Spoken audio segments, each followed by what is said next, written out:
Have you ever wondered how close we came to the end of the world? October 1962, the Cuban Missile Crisis. For 13 terrifying days, the US and the Soviet Union stood on the brink of nuclear war. The world held its breath. We all know the story ends with a peaceful resolution, largely thanks to a crucial back-channel communication. But what if that last-minute lifeline, that hotline call, never happened? Let's rewind. It's Saturday, October 27th, often called Black Saturday. An American U-2 spy plane is shot down over Cuba, killing the pilot. U.S. military leaders are demanding immediate retaliation. Tensions are at their absolute peak. In our timeline, a desperate, secret negotiation unfolds. Soviet Ambassador Dobrynin and U.S. Attorney General Robert Kennedy meet. A deal is struck. The Soviets will remove their missiles from Cuba, and in return, the U.S. promises not to invade and secretly agrees to remove its own missiles from Turkey later on. This escalates everything. Now, imagine a world without that conversation. The pressure on President Kennedy is immense. His military advisors, like General Curtis LeMay, are pushing hard for an airstrike on Cuba, followed by a full-scale invasion. Without a diplomatic off-ramp, Kennedy might have been forced to give in. The order is given.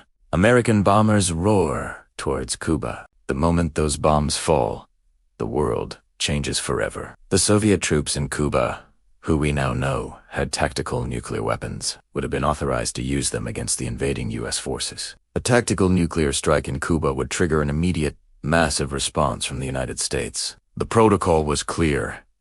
An attack on U.S. forces was an attack on the U.S. itself. This is the point of no return. The U.S. launches its strategic nuclear arsenalites, ICBMs, its submarines, its bombers at the Soviet Union. The Soviets, seeing the incoming attack on their early warning systems, launched their own arsenal in response. Within hours, hundreds of millions of people are gone. Major cities across North America, Europe, and Asia are reduced to radioactive rubble. The initial exchange is just the beginning. The aftermath is a nightmare. A nuclear winter descends as massive clouds of dust and soot block out the sun. Global temperatures plummet, crops fail worldwide, and famine begins on a scale humanity has never seen. Society as we know it collapses.